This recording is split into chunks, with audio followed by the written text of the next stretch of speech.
True life is not fellowship, it's discipleship. It's not living, it's life. It's not religion, it's kingdom.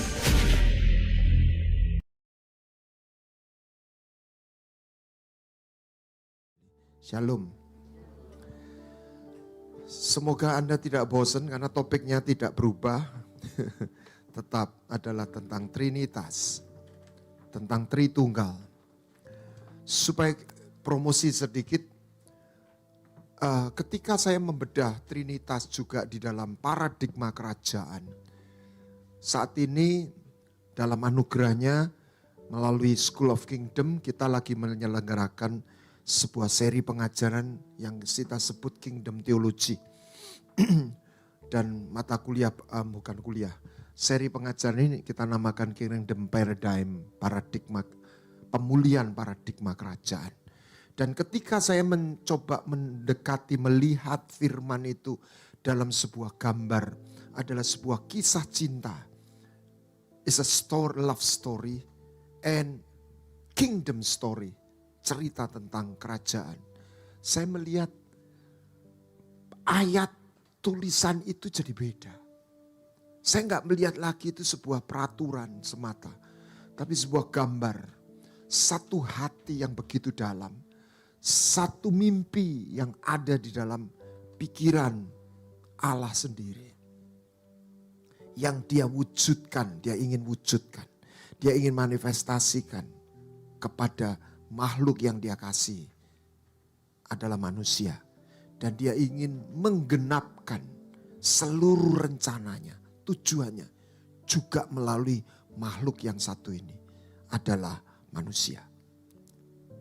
Sehingga kalau Anda tahu, memahami ini, paling tidak Anda tidak hidup hanya untuk cari makan. Anda tidak hidup hanya untuk bekerja. Anda tidak hidup hanya apa yang Anda dan saya lihat.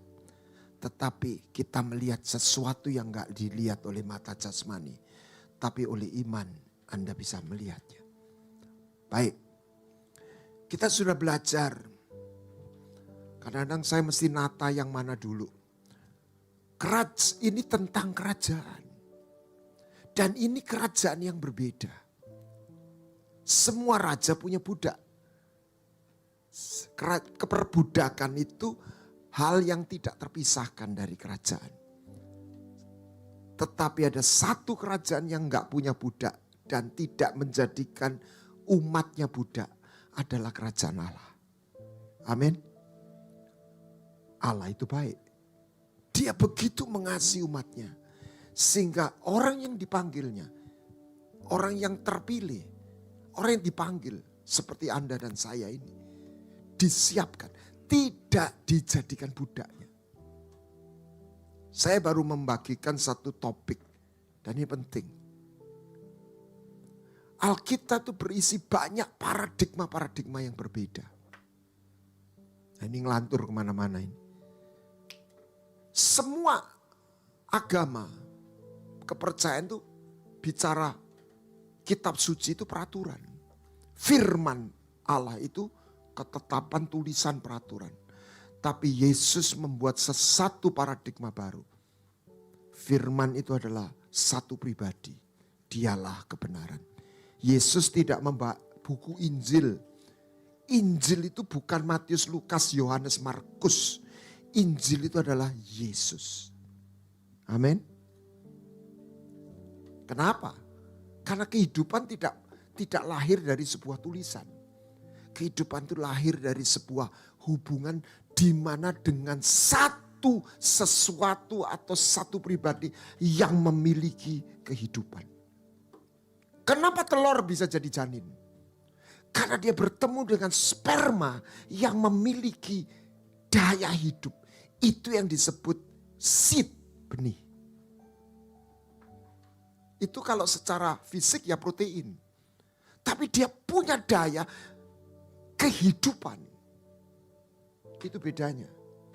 Apa bedanya ayam kampung sama ayam horen? Sama telurnya. Tetapi ayam horen tidak ada benih. Saya dulu waktu studi di Amerika, di Filipina, ada satu makanan yang orang bilang menjijikkan tapi itu jakpo. Apa? Balut. Tahu balut? Itu ya sadis mungkin ya. Ayam, telur, ada calon ada bibitnya, terus diengkremi, dipanaskan sampai dia satu waktu dia sudah mulai jadi janin, diambil, direbus. Jadi di situ ada kayak sedikit kepalanya, ada apa, waduh. Tapi itu high protein dan penuh dengan enzim. Jakpo itu. Anda tahu, itu beda. Amin. Oke, kok ke sana. Nah, demikian pula kenapa Allah itu dalam Bapa, Putra, Roh Kudus. Penyingkapan ini. Mana? Bentar. Bukan tentang jumlah Allah, melainkan melalui keberadaan Bapa, Putra, Roh Kudus. Tuhan itu menemukan jalan dalam tatanannya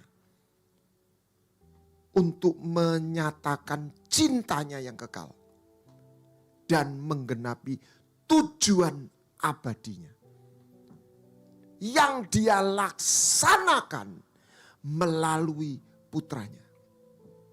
Makanya dalam buku saya tulis dari Bapa, of whom, melalui Putra dan oleh Roh Kudus.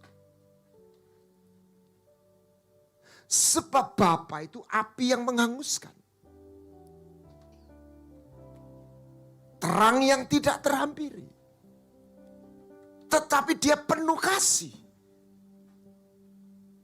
Jadi sekalipun dia penuh kasih, dia tidak bisa langsung direct terhubung dengan manusia.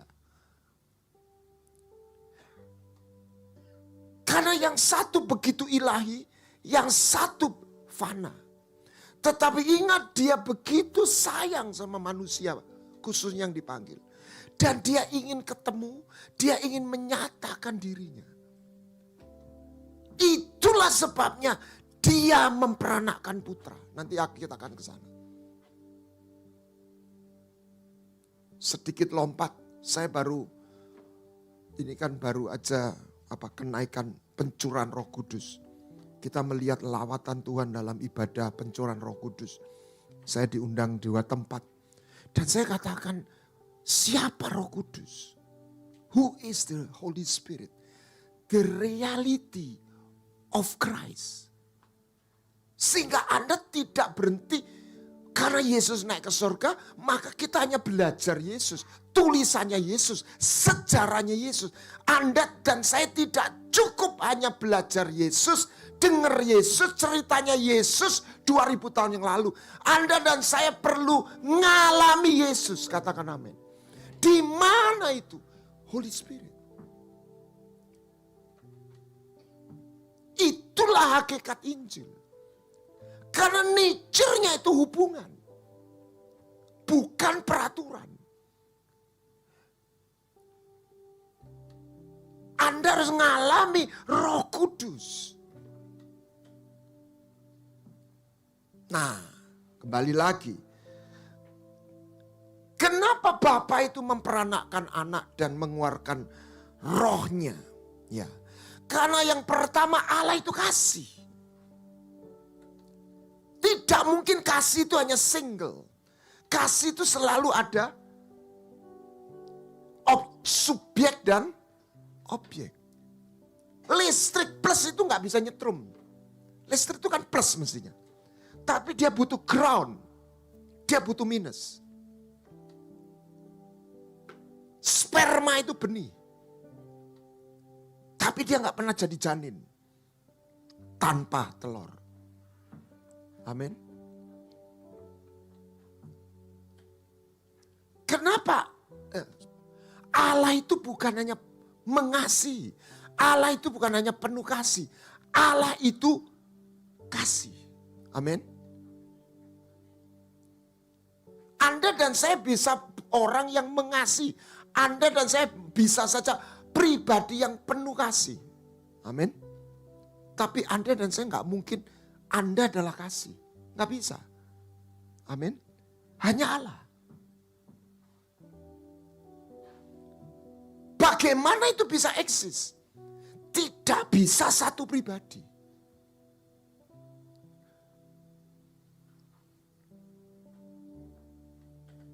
Slide nomor 6. Makanya itu termanifestasi. Ya, boleh percaya, boleh terima, boleh enggak. Ini saya dimarahi orang. Jangan umpamakan Allah itu seperti apa?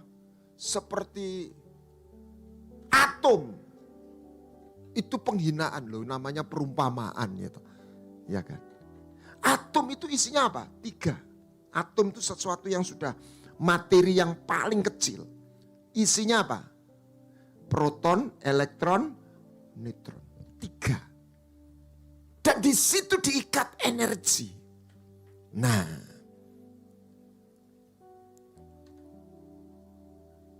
mana ini? Nah, kenapa Bapak itu di sini? Sebetulnya bagian Trinitas itu yang lebih benar begini. Bukan yang ini. Yang 3 itu. Sebetulnya orang harus tahu ini. Hanya ada satu Allah. Sebetulnya Allah kita ini tidak 3, 1. Kenapa 3 pribadi? Nah, semuanya dari Bapa. Ini loh. Mana ini? No, ya, saya aja. Ini loh kuncinya. Ini orang yang gak ngerti, yang memegang Trinitarian 3 pribadi, gak bisa 3. Enggak. Hanya ada satu Allah. Siapa? Bapa. Bapa. Yesus kenapa Allah? Nanti pelan-pelan. Misinya Yesus jadi manusia bukan menyatakan dia Allah. Tetapi untuk dia jadi Tuhan. Penguasa. Memerintah. Tapi dia Allah. Nah ini membingungkan sampai sini. Tunggu dulu. Nah di sini. Jadi Bapa itu kenapa memperanakkan anak? Kenapa mengeluarkan Roh Kudus? Untuk tujuannya. Segala sesuatu dari Bapa. Lah kenapa Yesus disebut Allah? Karena dia tidak diciptakan. Karena dia di dalam Bapa. Amin. Yesus itu tidak datang dari Bapa. Kalau nabi diutus Tuhan, betul? Yesus itu keluar dari Bapa. Seperti amuba.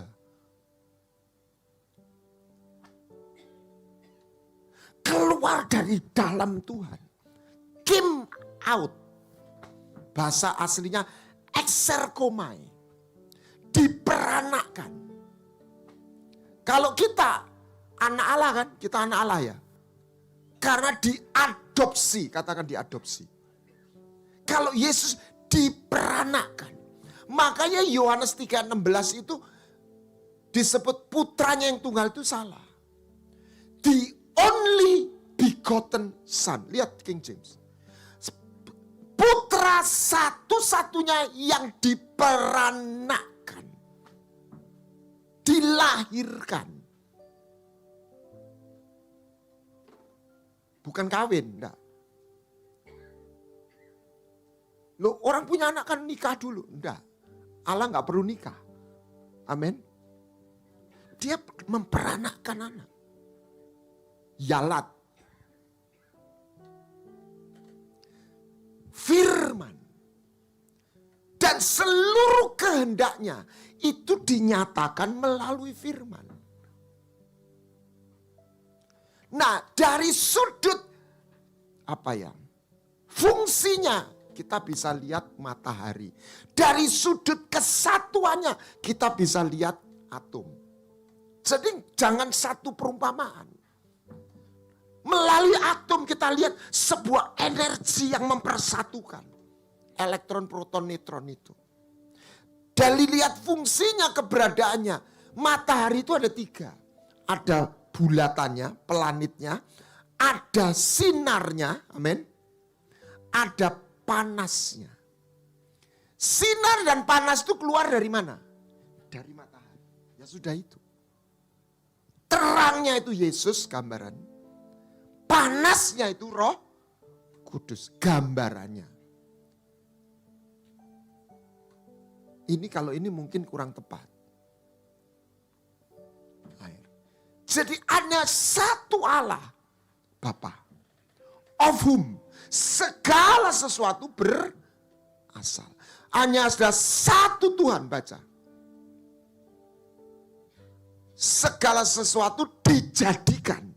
Dialah firman. Dia yang melaksanakan. Jadi melalui itu, mana?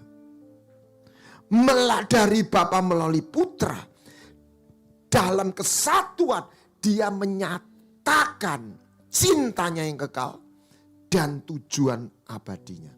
Jadi inilah berlaku dari Bapa melalui Putra oleh Roh Kudus. Saya mau coba lihat bagaimana Allah menciptakan melalui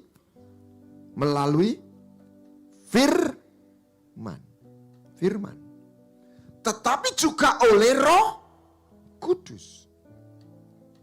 Seperti apa? Ini.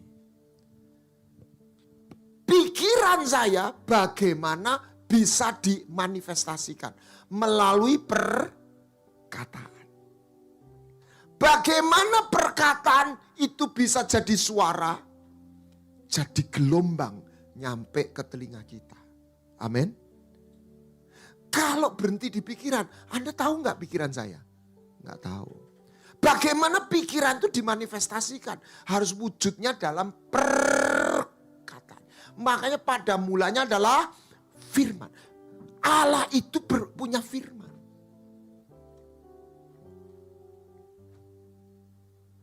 Dan firman itu menyatu dengan Allah. Nah, terus pernah dengar ini enggak? Apa bedanya kasih Allah, kasih karunia Yesus, apa? Yang ketiga apa? Persekutuan. Jadi persekutuan itu jadi nyampe itu harus cycle-nya sampai Roh Kudus. Kalau nggak sampai Roh Kudus, persekutuan itu nggak jadi realita. Pertanyaannya, apa bedanya kasih Allah dengan kasih karunia Yesus? Ada yang bisa jawab? Tak kasih telepon. Saya bertahun-tahun nggak pernah mikir. Ini jelas dikatakan kasih karunia Yesus, kasih Allah. Kenapa Yesus tuh bawa kasih karunia? Ini.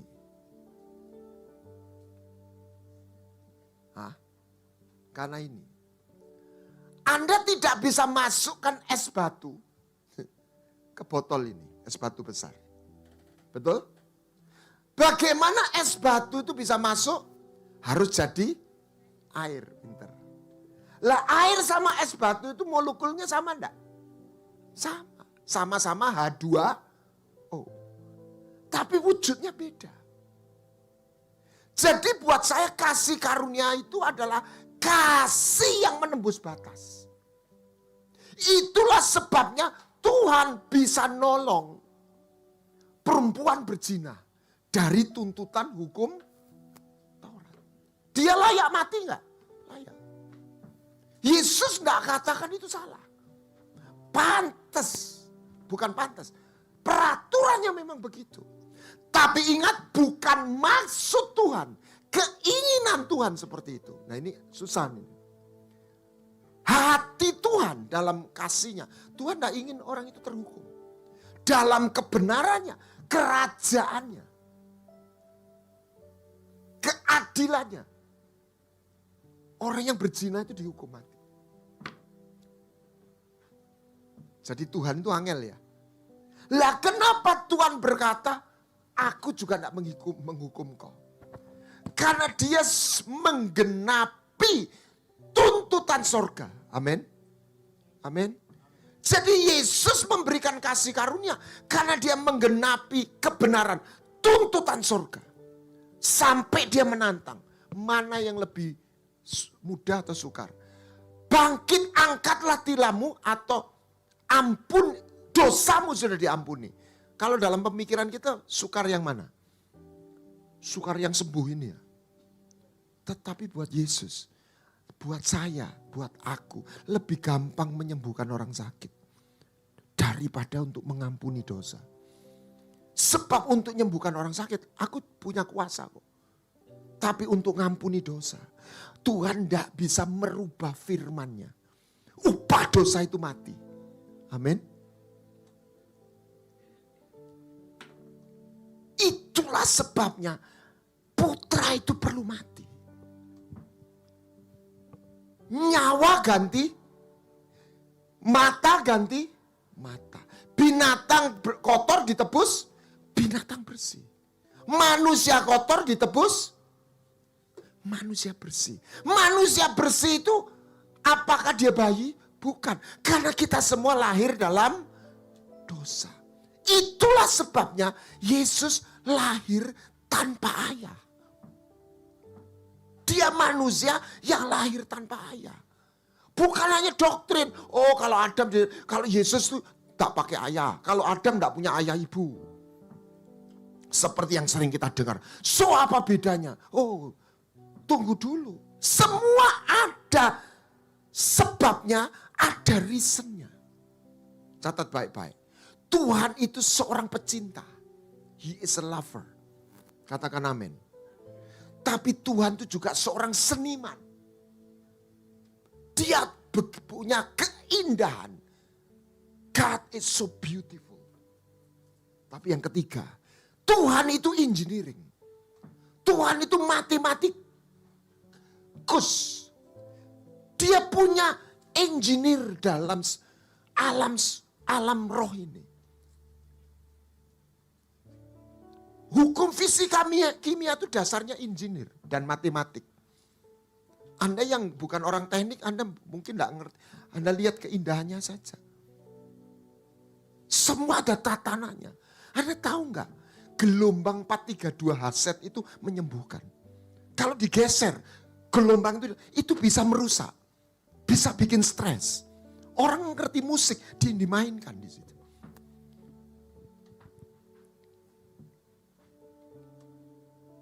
Itu semua ada tatanannya. Oke.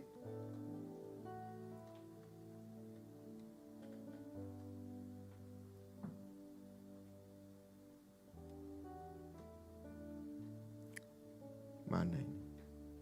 Oke. Sebentar saya periksa.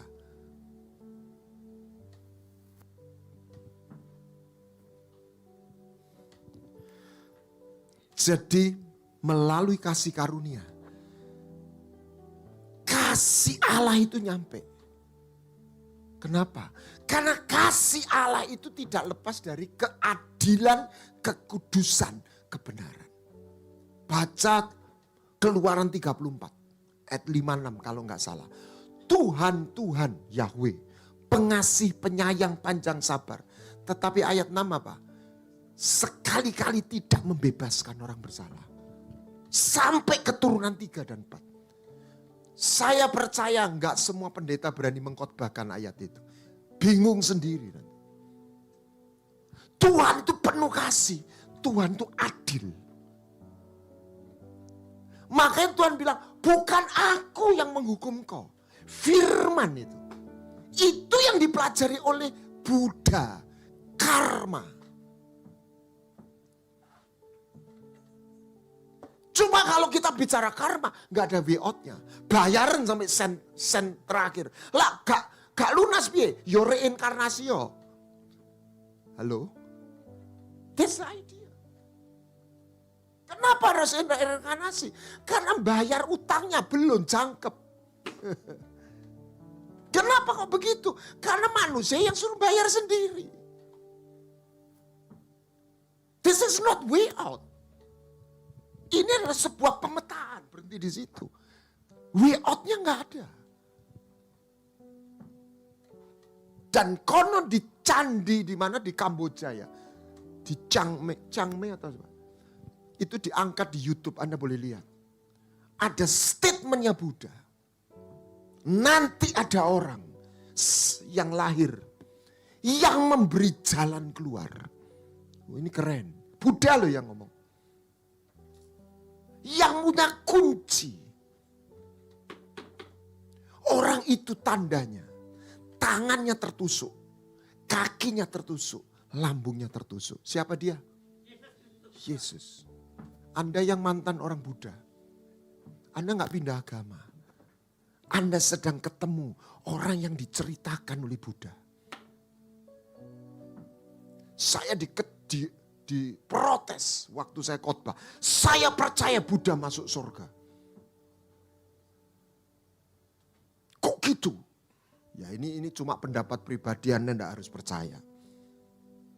Karena Buddha mencari kebenaran.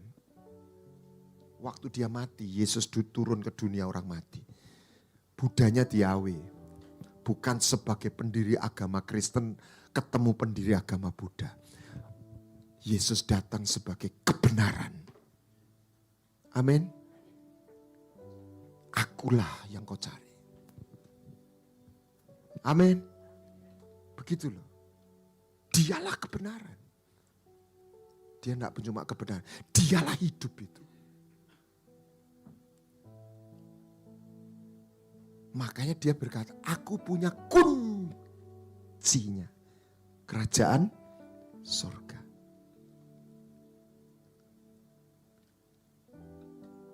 Akulah kode akses. Lah, kenapa dia disebut Allah? Kenapa dia jadi Tuhan? Nah, ini kita mulai.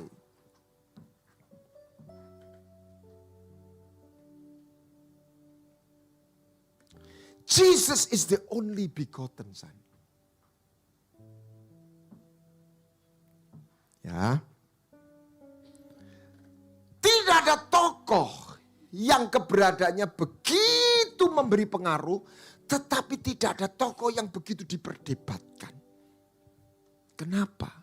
Karena di dalam dirinya berdiam seluruh kepenuhan Allah, sekaligus juga anak manusia. Jadi dia adalah Son of Man and Son of God in one. Kenapa kok memangnya bisa begitu? Saya sudah cerita kemarin yang berapa minggu yang lalu. Ada elektron itu gelombang atau partikel? Dua-dua. Ya gelombang, ya partikel. Ya materi, ya non materi. Ya bumi, ya surga. Kenapa? Nah, ini kalau ngomong teologi kerajaan baru ketemu. Karena bumi surga yang surgawi dan yang natural itu putus. Sehingga yang natural itu menjadi fana, mati, tua, sakit. Sementara yang original design, surga dan bumi itu terpisah atau terhubung? Terhubung. Amin. Amin. Jadi manusia ini makhluk yang akan menjadi tugas menghubungkan. Dan hubungan itu memang dilakukan, dipercayakan kepada imam besar. Adam itu imam besar. Tapi imam besarnya jatuh. Maka ekosistem surga dan bumi putus. Dan itu tidak bisa diselesaikan oleh peraturan. Tidak bisa diselesaikan oleh doktrin. Tidak bisa diselesaikan oleh ritual agama.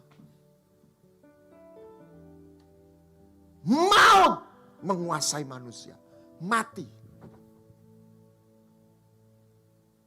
Kenapa ada piramid? Kenapa Fir'aun itu dimumi? Karena manusia dalam nalurinya dia rindu keabadian. Betul? Dia tidak ingin mati. Siapa yang mau mati di sini? Selamat loh masuk surga. Ternyata tidak ada yang mau, termasuk saya. Betul ya? Aneh. Katanya surga itu bagus. Katanya indah. Loh kok tidak mau? Milih hidup aja Pak. Loh. Jadi kekristenan tidak boleh terjebak rumahku di surga. Tidak. Rumah kita ini bumi surga. Berani ngomong amin enggak? Oh buktinya enggak kepin mati kok. Makanya Yerusalem baru itu di mana? Surga atau bumi? Surga bumi. Karena surga langit dan bumi baru itu bukan dua realem yang terpisah lagi. Amin.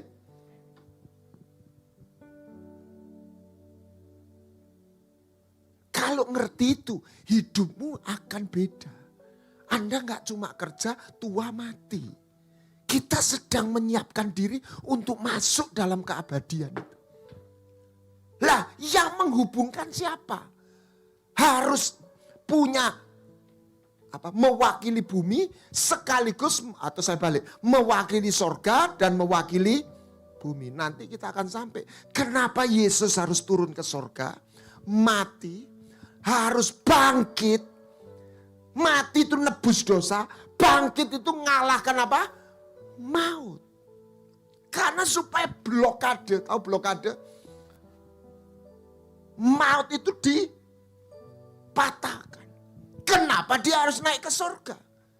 Karena dia harus menghubungkan surga dan bumi. Kenapa dia disebut imam besar? Jadi dia turun dari surga, aku berasal dari Bapa, dari surga, mewakili surga, menyatakan hatinya Bapa. Dia mati menggenapi hukumnya surga, tuntutan maut, sekaligus membayar dakwaan siapa? Maut, sekaligus dia bangkit mengalahkan maut, merebut kuncinya, amin. Sekaligus dia menaik ke surga, mewakili bumi kepada surga. Makanya waktu dia datang ke hadirat Allah, Bapa membawa persembahannya? Darahnya sendiri. Tabernakel surga, keimaman. Sehingga, nah ini memang semua terhubung. Gereja tidak dilahirkan hanya untuk menerima pengampunan. Gereja dilahirkan untuk menerima keimaman. Amin. Keimaman itu adalah orang yang diurapi. Coba perhatikan orang di dalam perjanjian lama itu yang diurapi apa? Imam dan raja dan nabi. Lain enggak? Dalam perjanjian baru semua umat itu disiapkan, diurapi. Realitanya tidak semua jemaat Tuhan diurapi. Jujur. I'm a priest. Saya seorang imam. Apa buktinya Pak? Buktinya bukan kartu kependetaan saya. Permisi, saya bukan merendahkan. Bukti proof saya seorang imam. Because I am anointed. Bukan karena sekolah saya. Dan ini bukan monopoli saya. Seyogyanya semua anak Tuhan itu diurapi. Amin. Kalau imam, pengurapan imam membuat dia mampu masuk dalam metaverse. 555.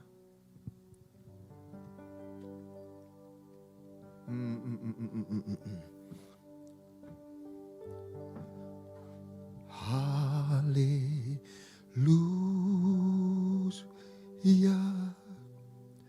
Haleluya. You feel it? Haleluya. Itu gelombang. Bagaimana saya bisa punya Holy Spirit, bukan saya. Di dalam saya. Haleluya. Ada energinya. Buat susah itu hilang. Buat sakit itu bisa sembuh. Amin. Tapi untuk Anda punya itu, Anda harus punya jubah imam. Maka Yesus harus jadi Son of Man and Son of God.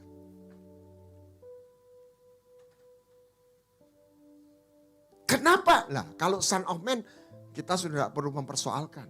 Ya dia jadi Kenapa dia disebut anak Allah? Ini yang kita bahas pagi ini.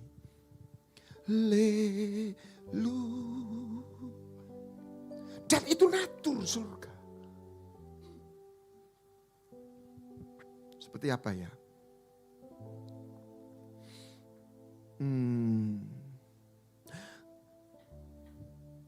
Anda pernah ini pengusir nyamuk, kacuak, tikus pakai gelombang suara, pernah dengar ya?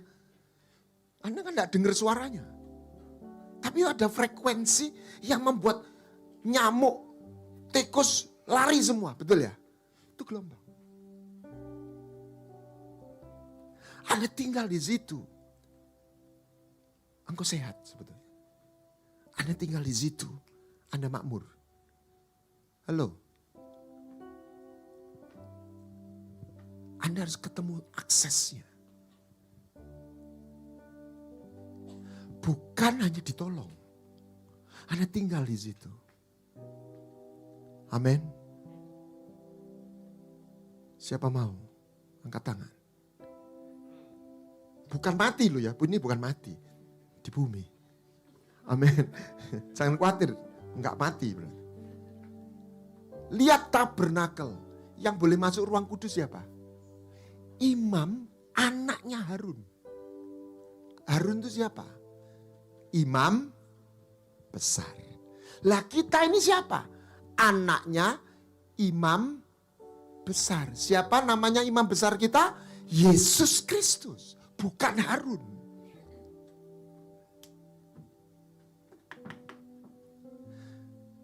Anda lihat burung itu terbang, Anda surprise enggak? Ya enggak.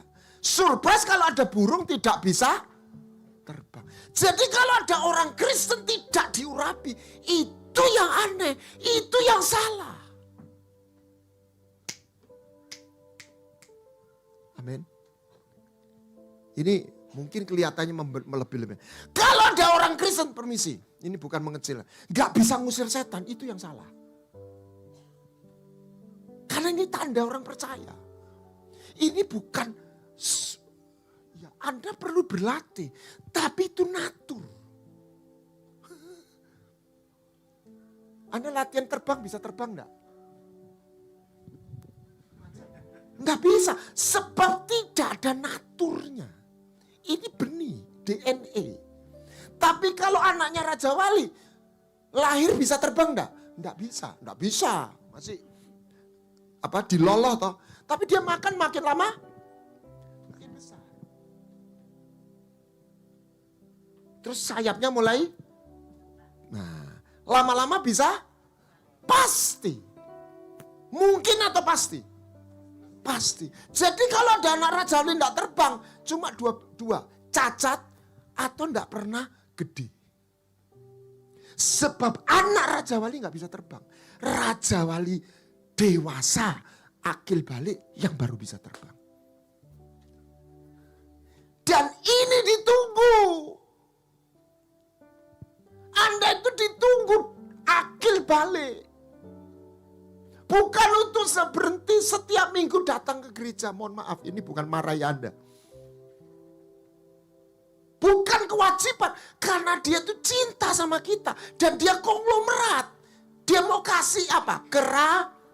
Siapa yang ada dalam kerajaan? Imam dan raja. Bukan anak-anak. Amin. Karena kerajaan surga itu keimaman dan pemerintahan.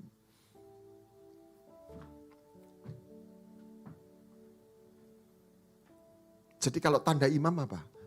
Masuk hadirat. Kalau tanda raja, otoritas. Otoritas itu bukan ngalahin orang. Otoritas itu hikmat kemampuan dalam pekerjaanmu. Adik siapa namanya? Jim. Jim bisa main keyboard. Perlu belajar. Tetapi ada satu titik, dia nggak cuma main, dia hanya butuh main keyboard, dia butuh diurapi. Anda buka rumah makan, butuh pengurapan. Amin. Loh. Anda kerjalah dengan pengurapan. Jadi sales yang Amin. Oke. Kenapa dia disebut anak Allah? Nah ini.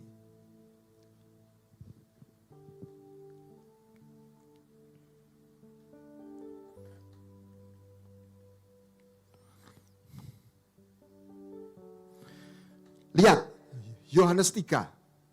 Bukan putranya yang tunggal, anaknya yang tunggal, tapi his only begotten son. Nah, kenapa? Nah, ini ayatnya. Dia sudah menubuatkan di dalam dalam Mazmur 2 ayat 7. Hari ini, ini Daud. Tuhan Yahweh berkata kepadaku, anakku engkau telah kuperanakkan hari ini. Oke, yang sebelumnya, siapa di antara malaikat berkata, Tuhan itu berkata, engkau anakku, engkau telah kuperanakkan. Jadi apa itu diperanakkan? Dia keluar, dia tidak diciptakan. Mana ayatnya? Ini ayatnya.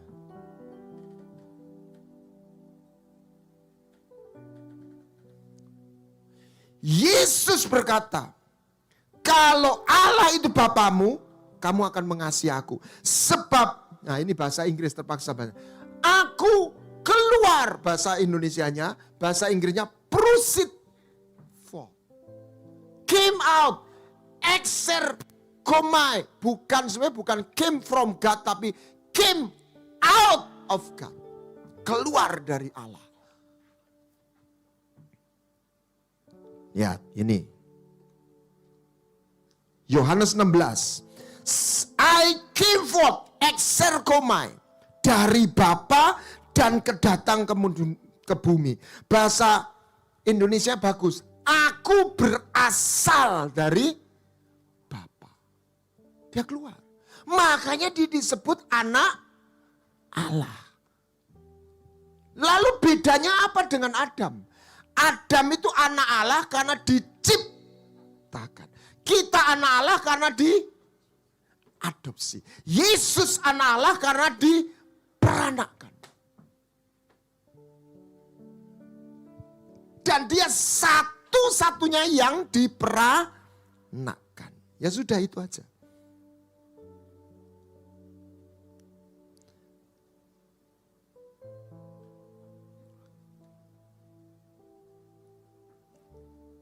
Nah, sekaligus dia adalah wujud kemuliaan. He is the mana ini?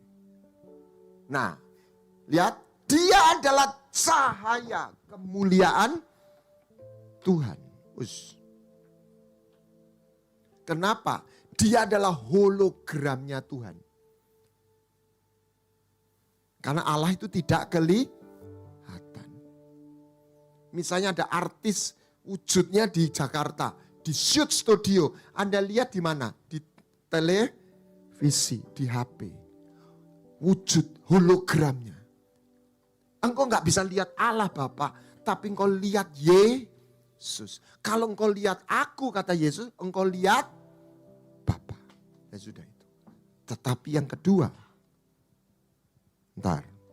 tadi mana ini?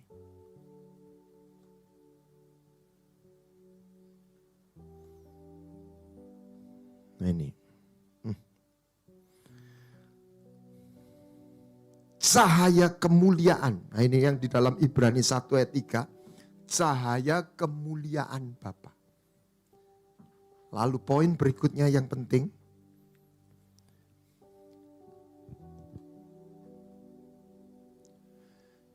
Hidup kekal itu bukan hidup kekal. Hidupnya Allah. Zoe, katakan Zoe. Di dalam Allah. Dan dia memberikan itu kepada anaknya.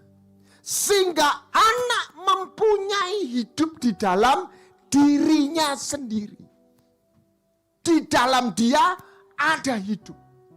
Karena dia keluar dari Bapa.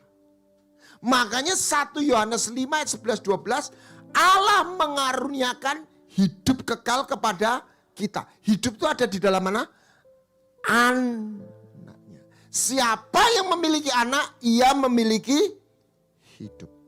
Amin. Siapa yang tidak memiliki anak, ia tidak memiliki hidup. Nah ini.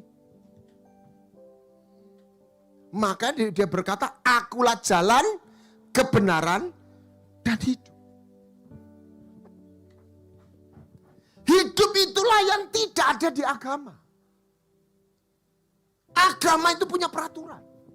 Agama itu bicara benar salah. Tapi agama tidak pernah bicara nuansa kehidupan. Kehidupan itu Anda terhubung. HP Anda lowbat. Sekalipun di sini ada listrik, kalau Anda tidak punya charging dan ketemu stop kontak, maka listrik yang ada itu tidak pernah masuk. Allah itu ada hidup, semua agama percaya kira-kira seperti itu.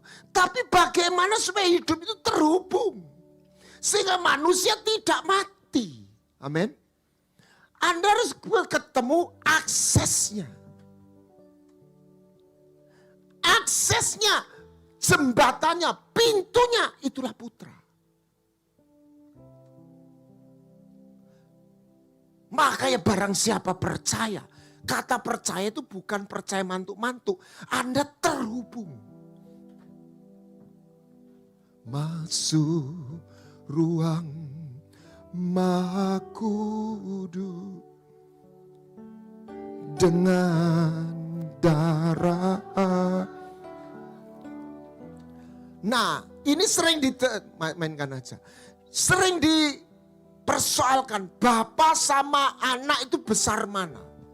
Ada orang yang begitu sensitif, tidak bisa, harus sama. Sama, tidak kurang. Maka kita ini tidak boleh menjabarkan Allah dalam dimensi kita. Saya mau tanya, Yesus sama Bapa itu besar mana? Oh, ada teolog yang tidak setuju. Nggak iso podo. Gini saudara. Direktur sama permisi, sama pegawai. Besar mana? Dilihat apanya. Kalau dalam keberadaan naturnya, direktur ya menungso, pegawai ya sama. Tapi dalam levelnya lebih tinggi direktur. Kenapa Bapak lebih besar? Karena Bapak itu yang jadi komandan. Kan Yesus berkata, aku datang melakukan kehendaknya. Tetapi yang ngomong sama itu juga tidak salah amat-amat. Kenapa? Ya ini nih Bang. Kalau sekarang suami dan istri, siapa yang jadi kepala? Hati-hati istri. Yang jadi kepala siapa? Suami. Tapi ingat, istri bukan bawaannya suami. Lu cari ini kepala. Istri itu penolong pasangan. Ketika suami mengasihi istri, dia jadikan istrinya anak buah atau pasangan. Pasangan. Tapi yang memimpin siapa? Ya suami. Jadi sama atau tidak sama? yo sama, ya tidak sama. Jadi bukan equal atau unequal. Co-equal. Karena Bapa begitu mengasihi anak. Anak begitu mengasihi Bapa. Jadi hubungannya bukan bawahan sama atasan. Sekalipun anak melaksanakan kehendak Bapa. Amin. Keren ya. Dan Bapa begitu mengasihi anak.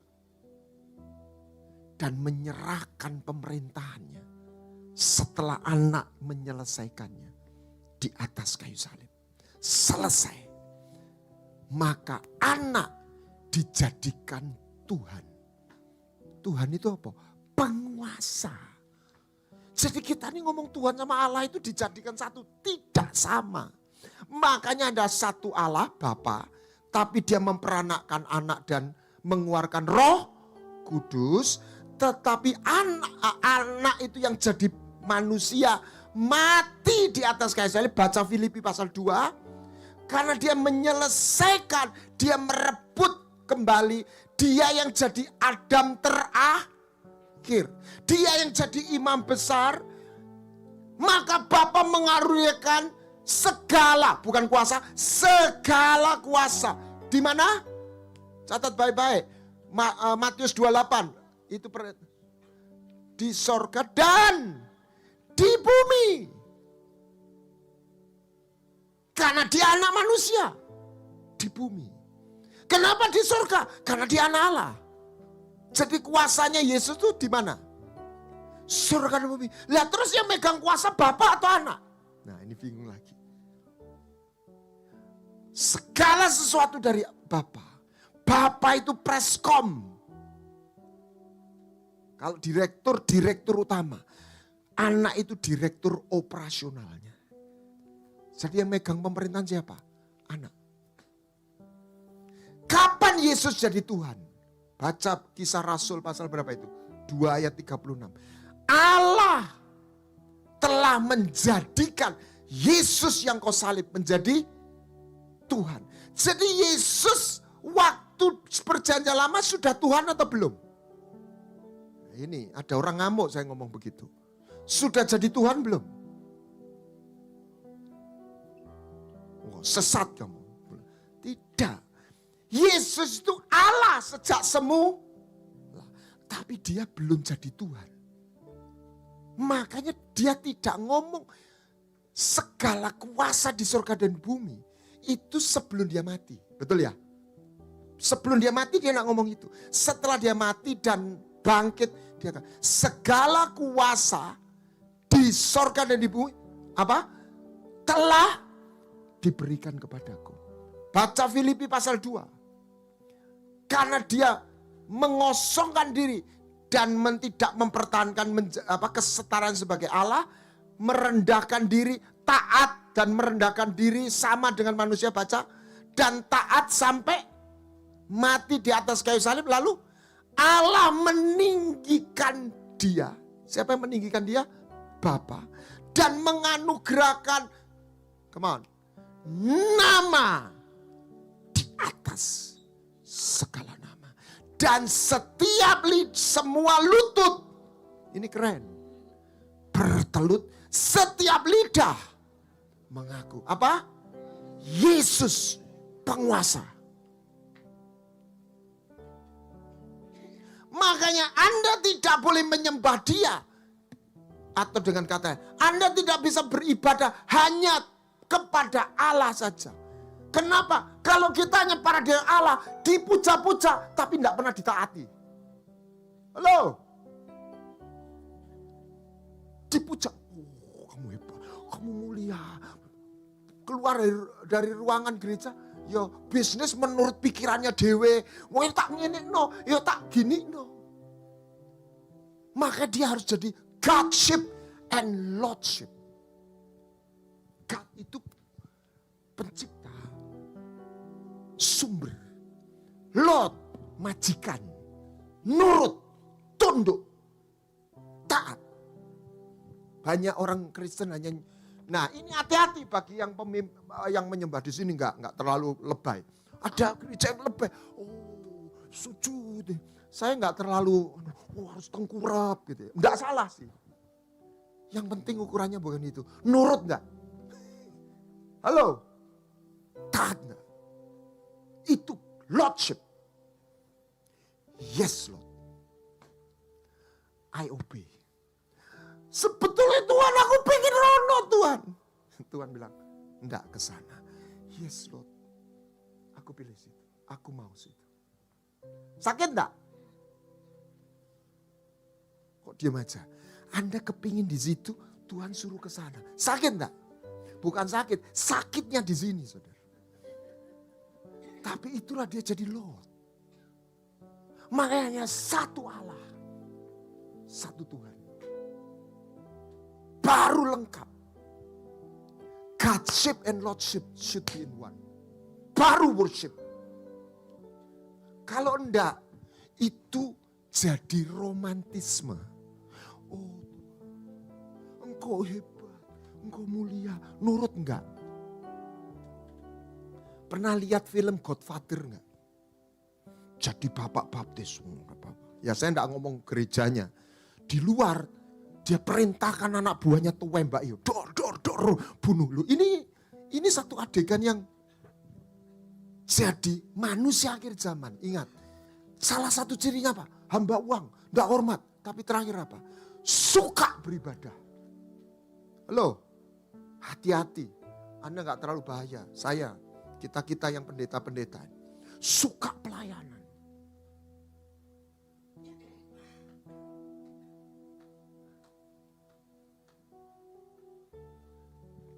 Dia harus jadi Tuhan, penguasa kita. Yes Lord, I do. Sakit. Kalau Anda gak pernah bilang sakit kan, Anda belum ikut Yesus. Kau gak pernah jalan sama dia. Dan untuk jalan, engkau harus jadi murid. Makanya perintah agung itu apa? Jadi murid. Bukan sekedar percaya. Sebab dia jalan. Apa syaratnya murid? Ini enggak main-main. Saya nangis waktu di mana? Di Hawaii, Maui. Hagai. Yang jelaskan ya ngomong aja. Dia bilang begini, kalau saya ke Berkeley, Pon Ami nih, mau pengen ambil kuetat gede, dikasih heci atau onde-onde, Anda puas enggak? Ya enggak puas. Tuhan itu minta apa? Matius 28 perintah agung. Pergilah, jadikan bangsa murid, baptislah dan ajar. Kalau bahasa aslinya itu ada 4 kata kerja toh. Yang afirmatif, yang utama apa? Jadikan murid. Bahasa aslinya matetes. Makanya pergi, ajar, baptis. Tapi kata utamanya apa? Jadi murid. Apa syarat murid? Ini gak main-main. Ini gak ngomong keselamatan loh. Ini ngomong kerajaan. Saya tunjukkan ya. Kalau engkau tidak menyangkal diri, memikul salib, engkau gak bisa jadi muridku. Kalau engkau mengasihi ayahmu, ibumu, bukan gak boleh mengasihi. Kalau engkau mengasihi siapapun, lebih daripada aku, Tuhan gak bilang kau gak selamat. Kau biasa tetap selamat, kau terima. Tapi kau gak bisa jadi muridku. Wow. Memikul salib, menyangkal diri. Belum cukup selesai. Follow you. Mengikut. Untuk ikut, Anda harus melepaskan sesuatu yang di belakang. Bapak ibu suami istri itu. Ketika ibu jadi istrinya bapak, ibu harus melepaskan sesuatu yang di belakang. Orang tuamu. Ini bukan untuk ingat-ingat waktu muda fans-fansmu bu. Harus dilepaskan. Ada sesuatu yang harus dilepas. Amin. Ini bukan konsep, ini jalan. You follow him.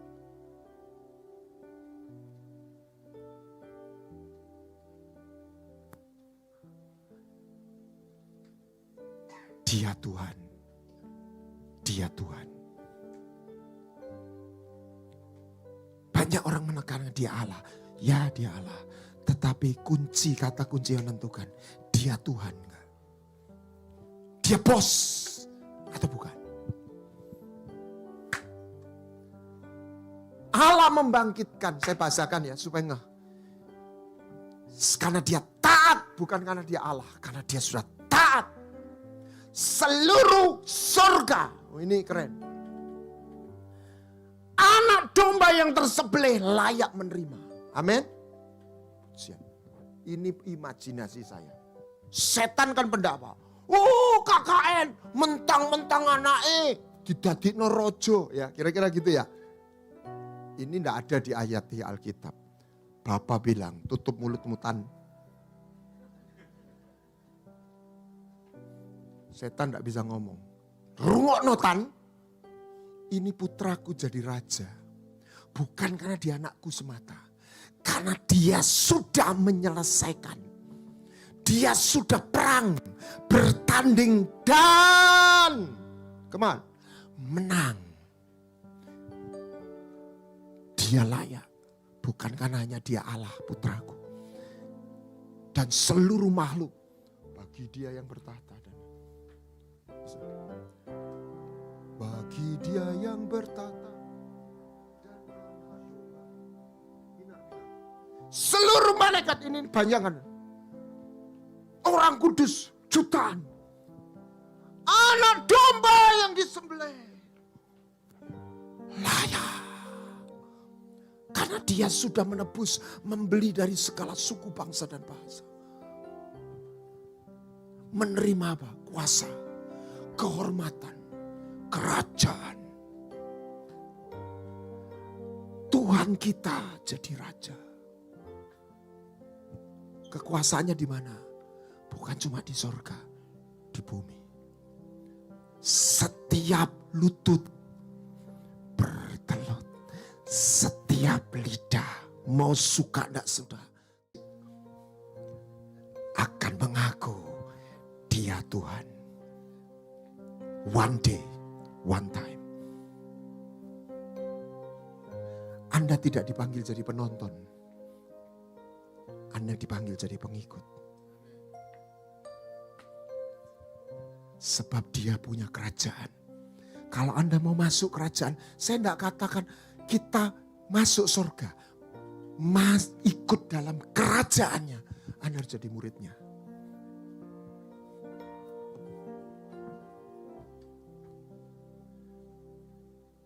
Bagi dia yang bertahta. Mari kita mengaku, Engkau Tuhan. Engkau penguasa. You are the boss. You are the boss. Amin. Tapi jangan khawatir, dia tidak bos yang jahat. Dia bos yang begitu mengasihi umatnya. Bahkan mati buat umatnya. Tapi dia raja. Dia Tuhan.